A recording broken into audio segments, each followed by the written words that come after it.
Hi, this is Terry. And I'm Jeff. This is Smark versus Mark.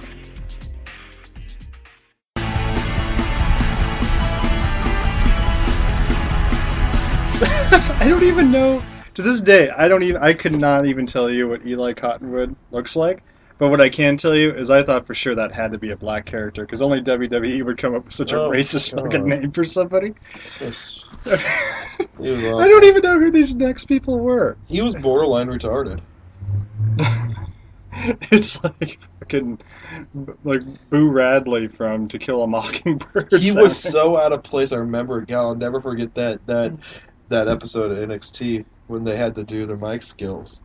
And he was just like, I mean, he sounded like Porky Pig out there, stuttering like a motherfucker. Oh, the. They're like, what? Yeah. Was that Heidenreich's thing? No, that was Matt Morgan did that shit, right? He was stuttering. That was Lenny Poffa. Stutters. That was Matt Morgan, wasn't it? Because he had a real stuttering problem? Or maybe that... No, I think Matt was Morgan's it Mr. ADD. What did Heidenreich do? I just remember... I don't remember stuttering. I just remember the list. He stuttered and had a giant dick. It was Big Johnny or something. I remember they poked at How could you forget Liz for a while, and they do the little Sylvester jokes and everything. So okay, let's do a little like Q&A because I really didn't watch the birth of that NXT bullshit. I didn't like all the Nexus stuff. I wasn't really watching too much. So I'll be finding my forgettable file. Okay, well I'm gonna throw it out this way. So what I thought, or at least when I kind of saw. Because like it became a big shitstorm, so then I just was like, well, what is going on? And I saw the whole beatdown and everything. And I saw a little bit of NXT and was like, this is fucking... Are you talking about the initial? The initial, okay. Yeah, and I was like, this seems kind of dumb. And the thought I had in my mind was, when the whole just Nexus thing arrived and they did the beatdown, and I think I'm wrong, but the idea I had was that they were... basically a bunch of guys who are kind of like outside of the business who are essentially abused. They're trying to get a job, they come in, and like a bunch of them, they're not wrestling people, they were just guys found off the street, so they don't care about the traditions of wrestling at all. And then you got someone like Brian, who is very wrestling, who is on the other end of the spectrum, annoyed with how wrestling is being portrayed. And so they all kind of got together, got pissed, and they lashed out and said, you know what, we're not going to be your fucking bitches over this. And that's what their motivation was. No, my thought was, now I'm guessing that was not the case.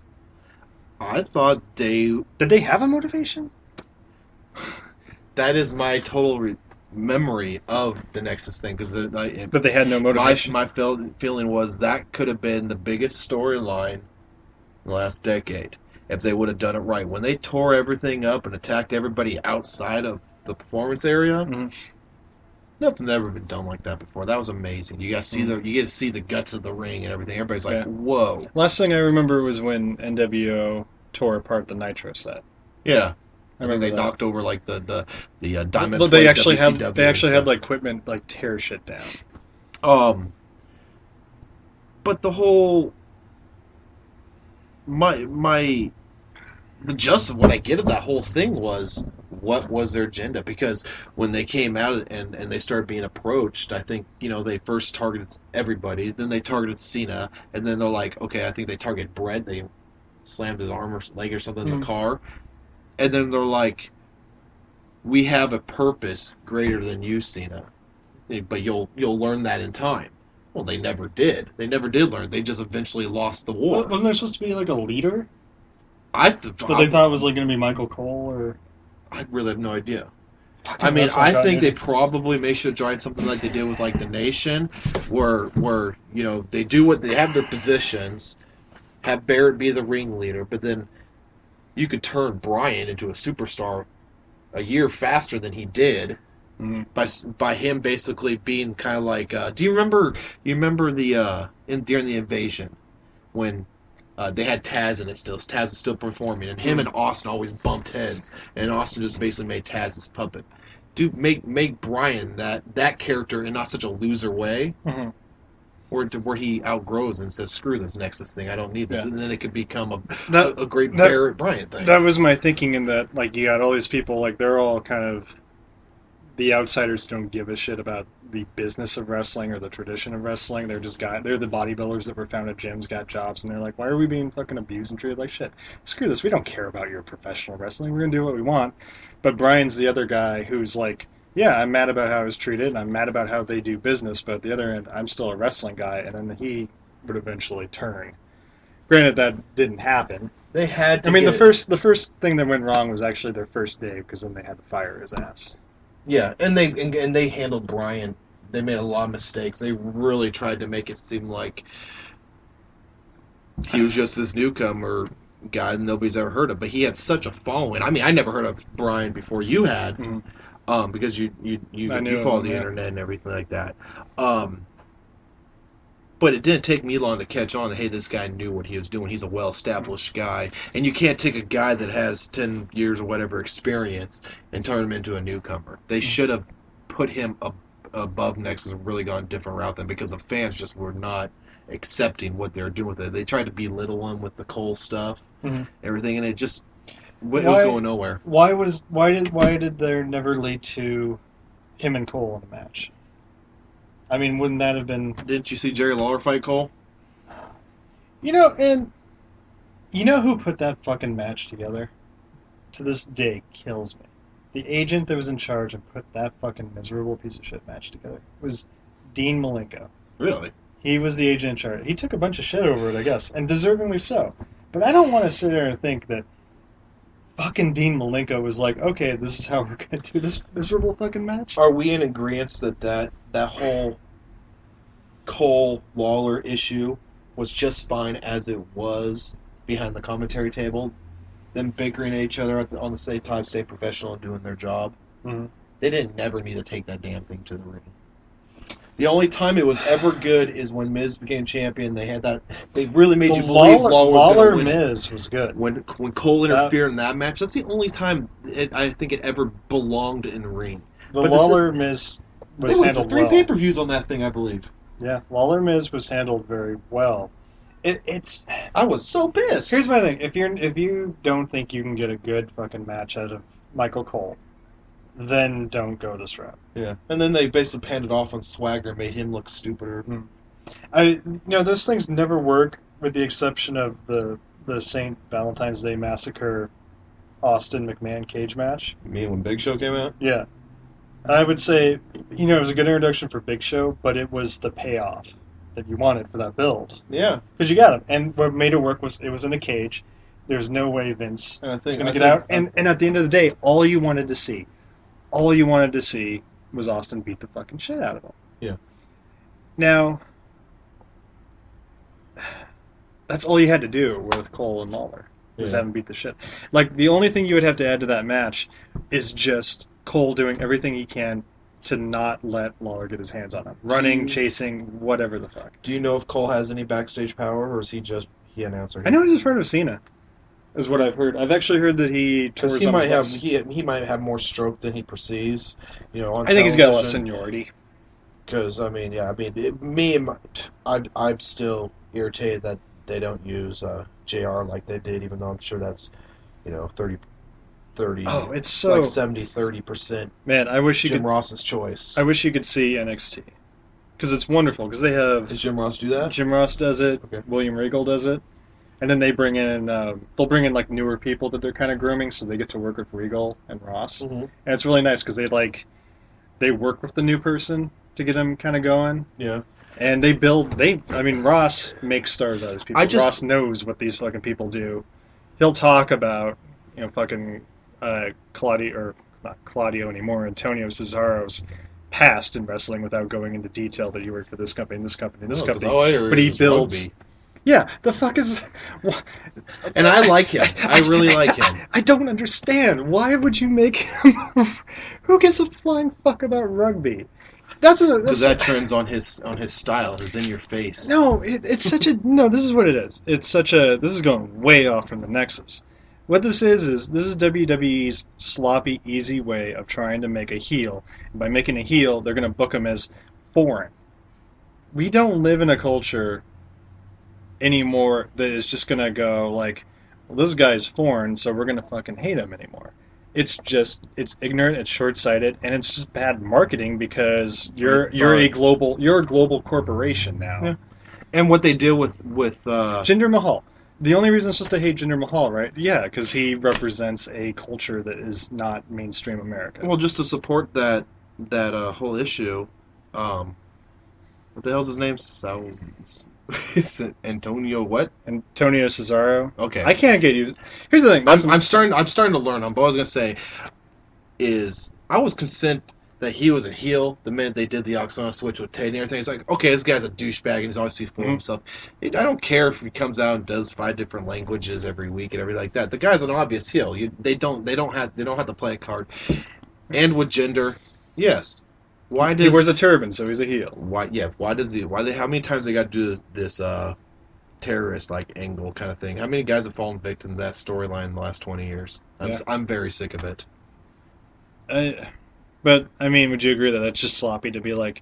Because I mean, it's lazy, and I get that it's easy to hate someone because they're different, which is not very Be a Star like. So someone who's foreign, you're automatically going to have an immediate negative reaction to just because it's different, and as humans we automatically react strongly to something that's different. But I don't feel like someone's cultural identity is something that's just you should just pass off. Because I mean, I'll put it this way: in my early teen years, I don't know that there was anyone more over to me than fucking Jushin Liger for the period he was in WCW, and there was nothing more foreign in the world when he came to America. Because there was nothing like that in this country. Mm-hmm. I mean, there might have kind of been in, his mask used to scare me as a kid. Yeah, and I mean, I'd never seen anything like that. I mean, just even in terms of anime and manga. And he was way ahead of his time, wasn't he? So far ahead of his time. And he was so good. And I remember they played him. WCW aired matches from New Japan of him versus Pegasus Kid, otherwise known as Chris Benoit. And I just went, I've just never seen anything like this. Mm-hmm. It changed my view of what wrestling First time could I be. believe I saw Shooting Star Cross. Yeah. It blew my mind and was instantly over, and he came in and he was a face. And he was a face against Pillman. And, regardless, automatically kind of gravitated towards Pillman because he was an American guy and was more relatable. Mm-hmm.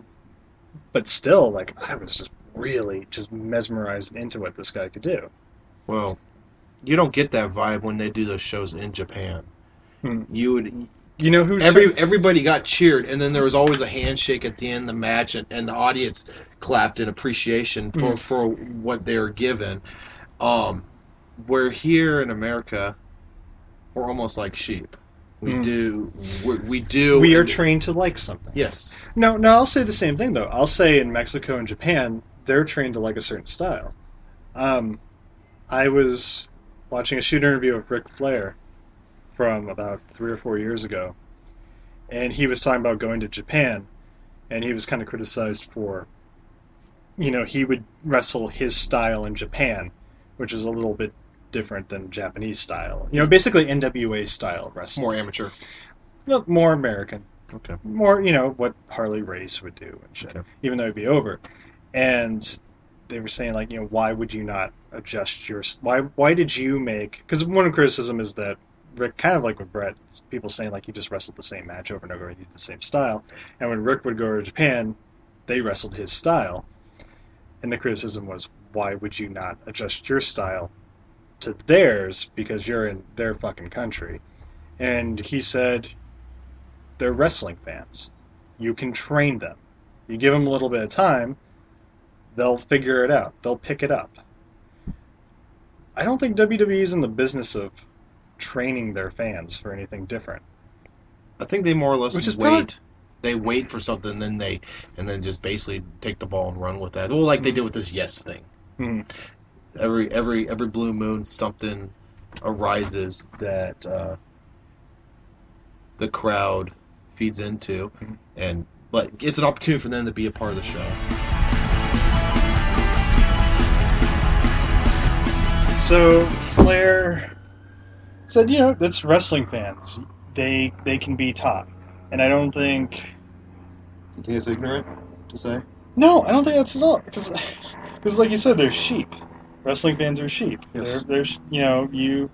But you have to teach them to appreciate something or to view. I mean, you don't just all of a sudden everyone isn't just born into being a hip hop fan or a metal fan or a punk fan or anything like that or a jazz fan. You acquire it, and you acquire by experience and learning and all that bullshit. Well, here's a perspective for you to think about, though. Okay. Does something like that work in this day and age where there's no longer good versus evil? Everything's not black and white. Now it's very gray. The anti-hero is the popular thing. It's cool to like the bad guy, so the bad guy's not necessarily the bad guy, even though he's doing the bad guy things. How do you train somebody when there's not, when everything is so gray? I think you don't have to. Good question. Well, I'm trying to. I have an answer. I'm just trying to formulate. Don't view things as good and bad. View things as like a 75-25 or 70-30%, in that you might have your core, which is that 70%. They're going to be behind this guy, and you know that 30% is going to be for that guy. Mm-hmm. Well, don't just leave money on the table. Sell some shit to that 30%, because you're just losing money by not trying to get money out of them. Remember, it's like. So you think the fans can see through that confusion? You don't think it gets a little too complicated? I think people can make up their own minds, especially with like the different age groups, because the kids are always going to cheer for the traditional. Yeah, they'll fall in that 70%. Yeah. Okay. But don't poorly book a heel that's maybe getting over. I mean, don't fucking. I mean, the dumbest thing WWE could have done in the last few years was not capitalize on yes. Just a fucking heel. Miami was very smart about making that something. That was a great tryout. And the dumbest thing that they did? They didn't fucking turn Bryan. Yeah. Why did they not turn him face? They turned him into an idiot, and they've extremely weakened his character. Yeah. Is there any question he's going to... That's WWE... Does he beat Kane SummerSlam? Who gives a fuck? Doesn't matter. You know who wins? Nobody wins from that. AJ wins. Yeah, big... Well, whoop-de-fuck. What, is she going to wrestle Bryan? No. She'd probably win. Yeah, she probably would. She'll wrestle Bryan about as much as Lita. It'll be the yes lock versus the no lock. And they'll just scream for 15 minutes. Yes, no, yes, bullshit. Who wants to pay to see that garbage? And Dean Malenko will book that shit to the ground, probably. No, I mean, that's just WWE philosophy. It's just something works, so let's fucking not do that anymore. They pay attention, let's not go with something that's. I think they pay attention greatly to the response of things. They can tell if somebody's getting over or not. Going back to the international and actually hate the guy because he's foreign thing. They had a guy, I want to say mid 90s. No, this would have been like 97. This is in the peak when Brett was doing the anti-America, so he was popular everywhere else outside of America. And they did a European pay-per-view called like Extortion or something like that. Yeah. And they had a match with Insurrection. Insurrection, yes. Yeah. They had Patriot in that pay-per-view fight a guy everybody hates. But the crowd just booed the shit out of him. He was so lost in that match. I mean, he was looking around. He's like, yeah, way to go. And everybody's boo. And he's like, yeah. They had a guy in that pay-per-view by the name of Tiger Ali Singh. Yep.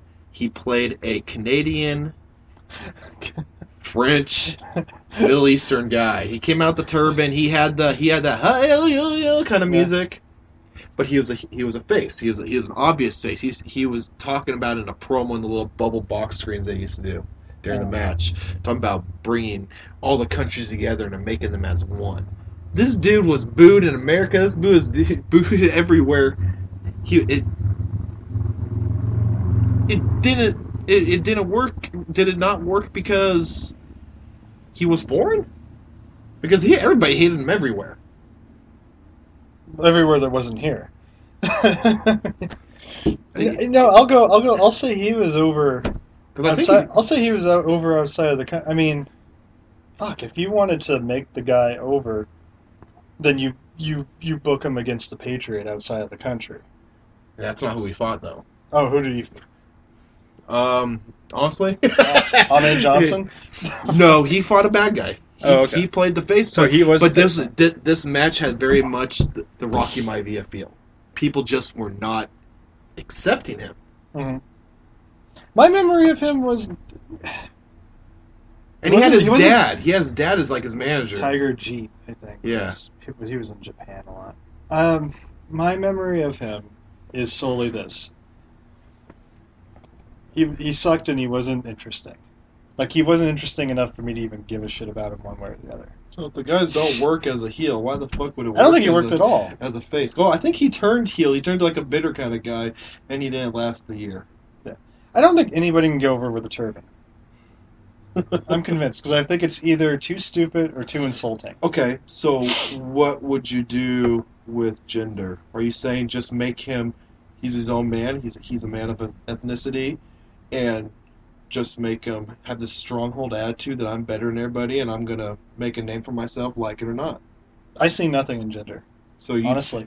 If you, and that's, I don't either. I'm not seeing a star out of him. I don't see a fucking thing. No, I mean, if you take away the turban, he has nothing. He's, at best, a generic Alberto Del Rio. I'm very shallow towards gender. I always get this impression of him.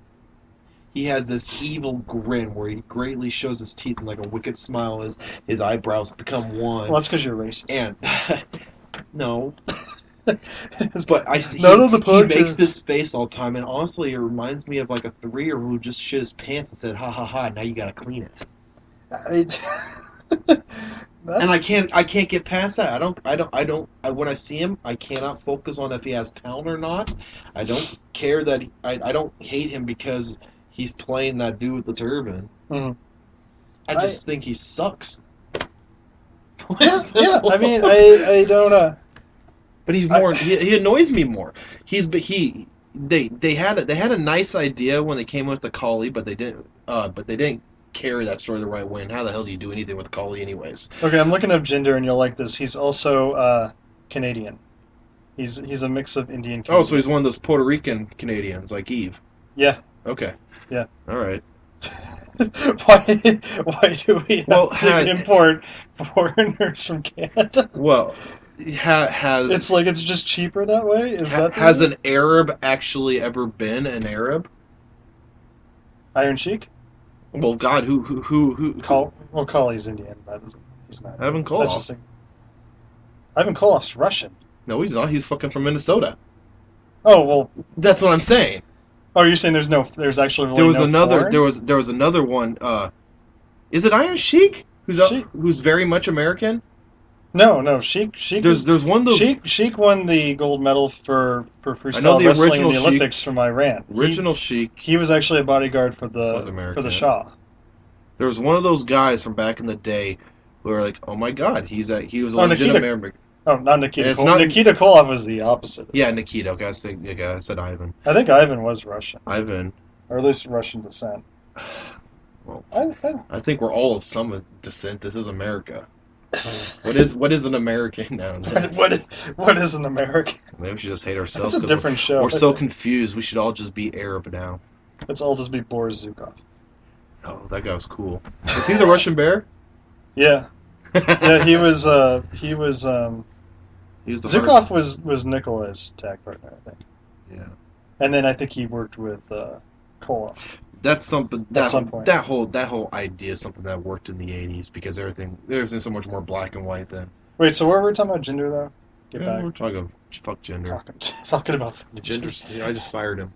Yeah, I see nothing in him. Apparently they're hot on him. I don't know why. He just strikes me as he's Alberto Del Rio with none of the good that Alberto. If they honestly think that pairing him up with Ryback is what's going to get this guy over, they're so mistaken. There's been no follow-up on that, right? They did something on SmackDown. Okay. Jinder did actually a thing where he came out and took on two guys in a 2-on tag match form.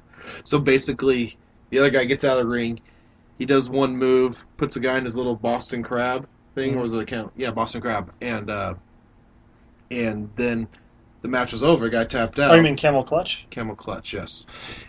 He immediately turns to the other guy, pulls him over the rope, and does a double Camel Clutch. So he's got these two What? guys doing ass penetration while he's got him in a camel clutches. Yeah, you're talking about your gay show big moments. Yeah. But and then Ryback actually came to save the day. And then he proceeded to give those two guys his double What? fireman carry thing, Why? Samoan drop thing, whatever that move is. Was it like, wait, why? He was hungry. All he said was feed me more, so I assume. So that was his. So he's pissed that Jinder. And then Jinder ran away. Jinder ran out, stood on the stage, and made his little "I shit my pants" face. Why is that a thing? And Ryback still has pink eye. His eye is still pink shit, you not. What the fuck? Yeah. I don't know. Surely they put drops before he goes out in front of a camera, you'd think. I don't know. What? I'm starting to wonder if maybe, like, because he's supposed to be some kind of cyborg guy, they're like, okay, here's your Terminator eye. Put some food going in there or something. Someone posted that online, making fun of his thing, and they showed, it was like, check out this pic of Ryberg's eye, and it was a picture of Schwarzenegger as a Terminator with half his face written off in the red light. Did anybody just notice you said Ryberg? No, I have trouble saying You Ryback. said Ryberg. I know, I have trouble saying Ryback, actually. Ryberg is so ingrained in my brain that I feel bad. I can't get past it. Half there. It's kind of like I can't call Antonio Cesaro. I immediately go to calling him Claudio I Castagnoli. really like him though. I'm really big on. I think they have something with him. I think he has a nice style. He has the look. My hope is what they're doing is they're like, okay, this guy's really good. We want to think we can really do something with him, but we're going to give him bullshit to eat. And if he can crap candy with it, then we know we can really go with him. I was assuming they're pitting him for the U.S. title. Probably, but I mean, in the meantime, like if he can weather the storm of like, okay, we'll feed him some shit, and if he makes it look good, then we know we can really do something with this guy. Yeah.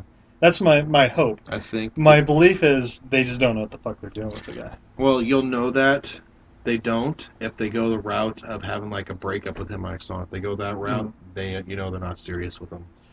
Well, That's so stereotypical. Here's the thing too, and that's kind of what goes back to the foreigner thing with him, is, and you don't know Claudio from the Indies, but he's a phenomenal face. And he'll do both, but I would say he's a phenomenal face, and so I feel the natural on the Indies it would just be like, okay, well he's going to go out there and be a face, and that'll work. Because it's WWE and because he's a foreigner, they got to automatically make him a heel. Like, I feel like it's casting against what he would be strong at. And to me, if you want to make somebody, you work to their strengths. But it makes me wonder if WWE just feels that they've been burned so much that they want to make people kind of suffer before they really push them. It's so easy to move on from guys that end up just kind of fading away. Because I mean, you would think you'd want to, if you're going to invest time, that you want to get the most out of them from the beginning. Yeah, because the worst period was that 2005 to 2010 era where it seemed like every pay-per-view involved Orton, Cena, and Hunter. Yeah. Whereas like pay-per-view after pay-per-view, like how many times, and it actually became a big issue in I stopped watching WWE then. Whereas like, why is the same thing? And then the other thing they're talking about is why do every guy wear the same tights with the tribal markings on them? Yeah, black with tribal. It's like they all look the same, and then they finally started getting away from that. But I think they create such a mess; they're still recovering from it. And in the process, their biggest stars, one of the most hated. Yeah, and I mean that's kind of why I think Triple H is maybe trying to fix some shit. Like he saw the wreckage he left behind. Like he was so focused going forward that he wasn't looking behind at the mess he was leaving. And I think maybe that's kind of what he's fixing.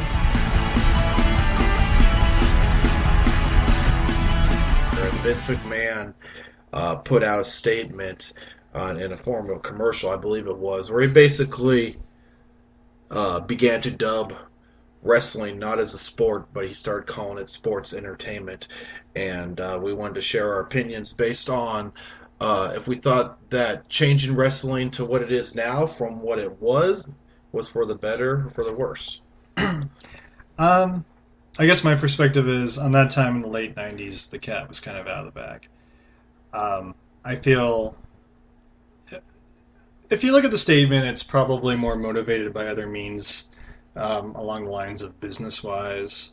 I mean, it wasn't too far after that that it became a publicly traded company. So you can't go in and sell stock to something that you claim is a real sport, and then there's no credit to it being a real sport.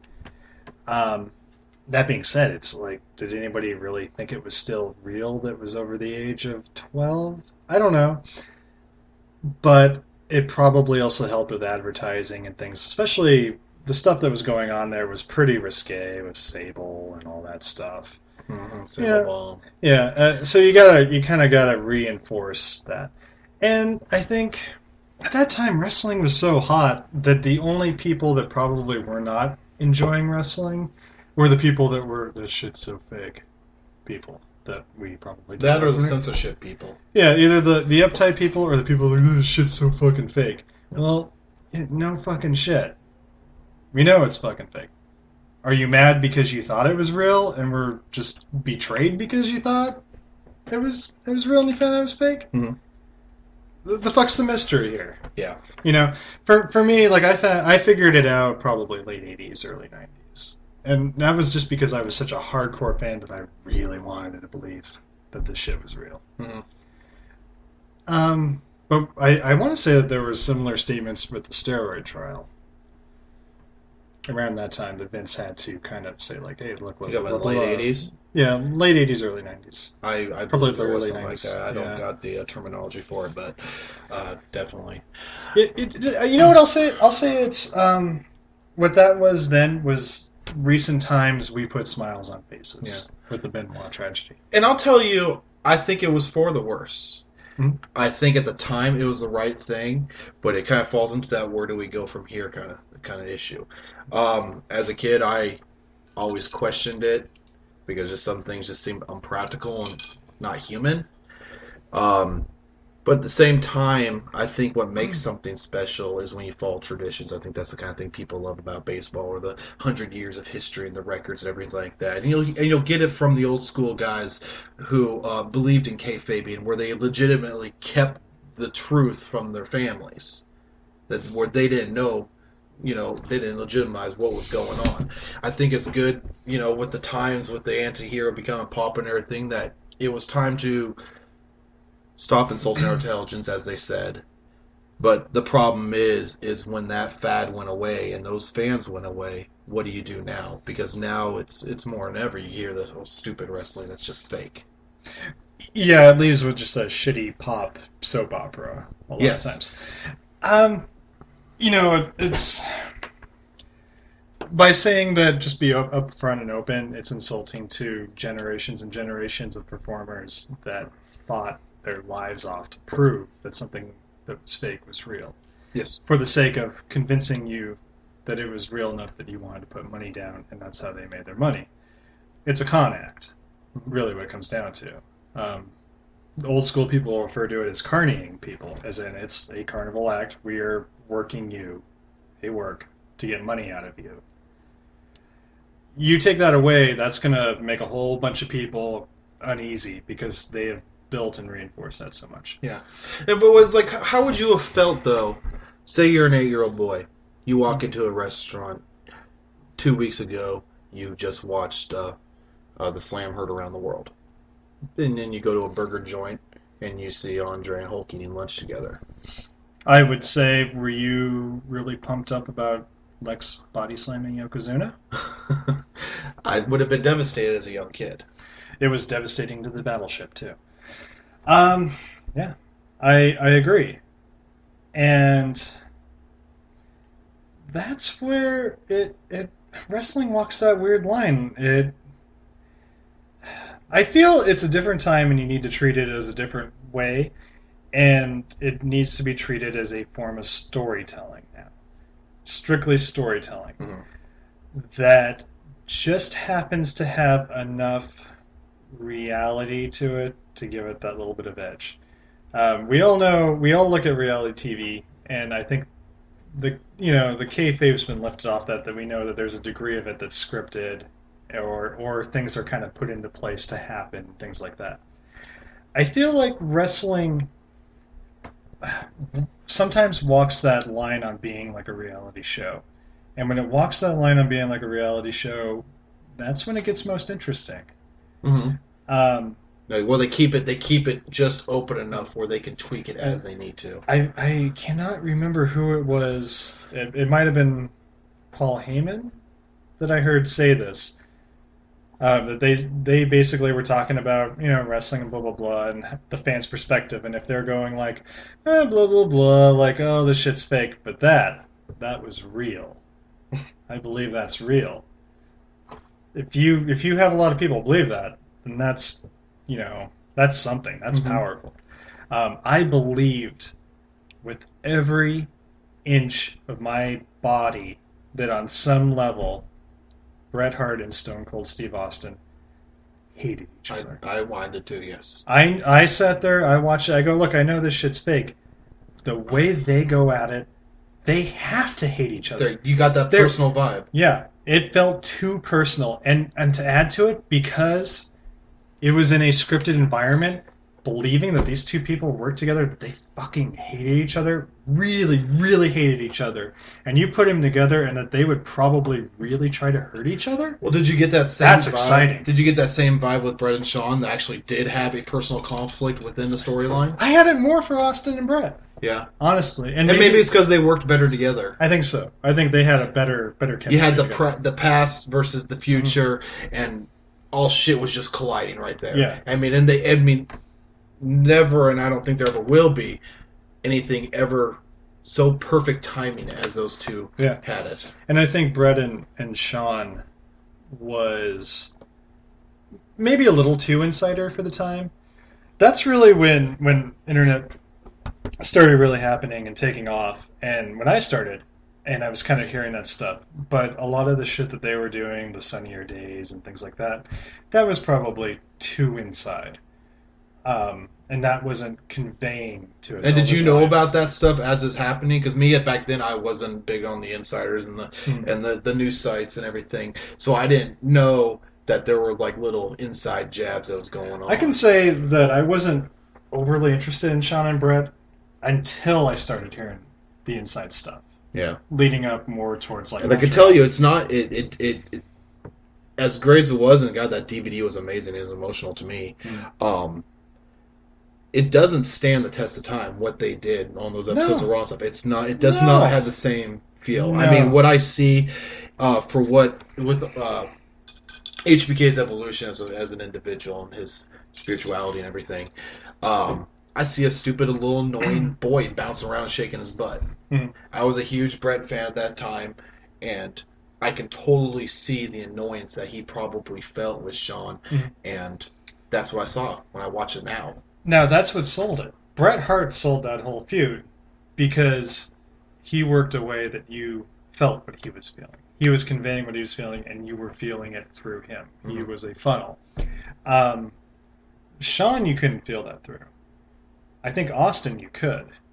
I think Austin, in that time with his feud with Bret, had a chip on his shoulder. He has a chip on his shoulder, and I think he represented, I think at the time, because even at the time, like natural-born killers and stuff was becoming popular. Anti-heroes, sort of criminals, evil figures were becoming more popular.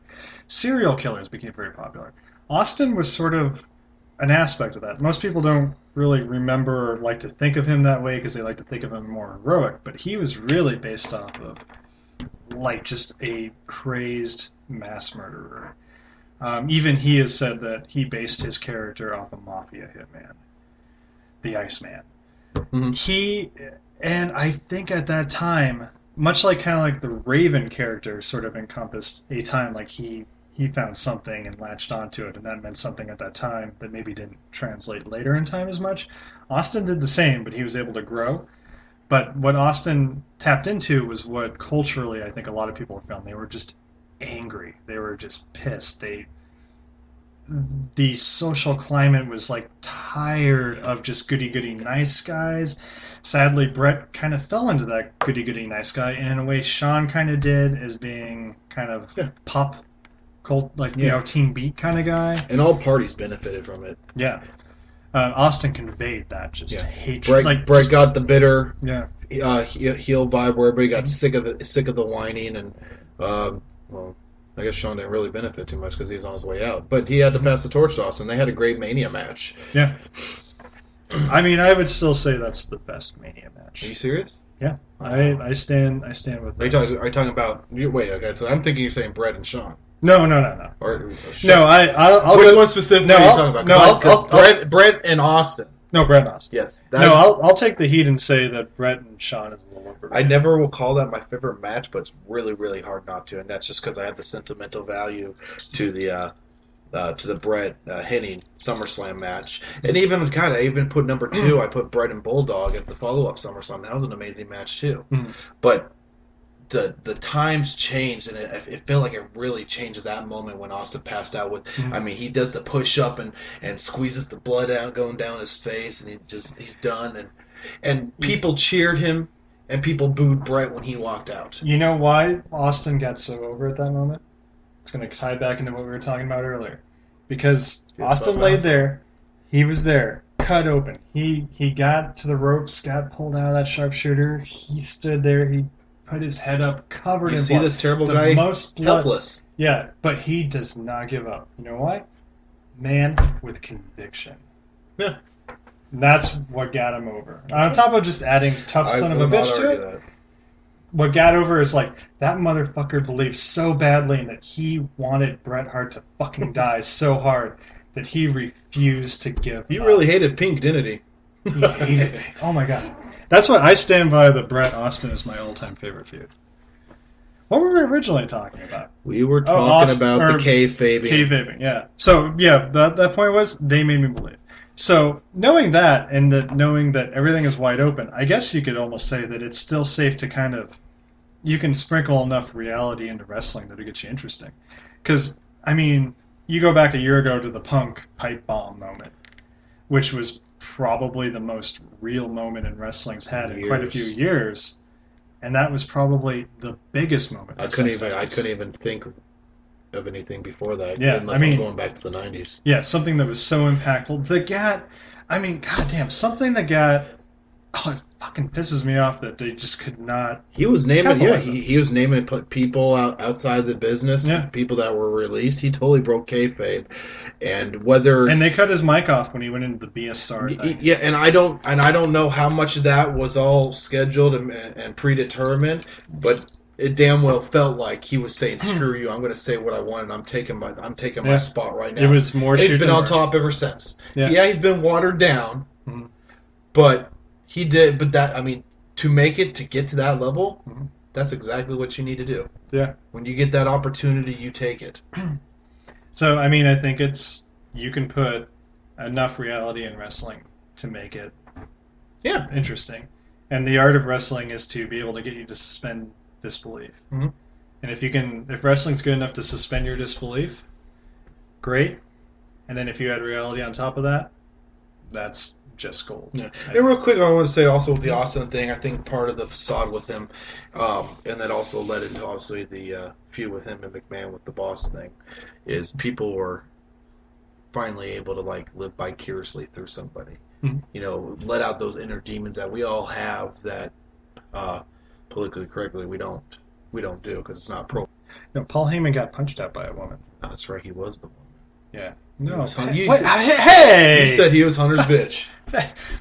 He, by force, through the slave trade, he was abducted, kidnapped, and virtually raped by the McMahon-Helmsley regime.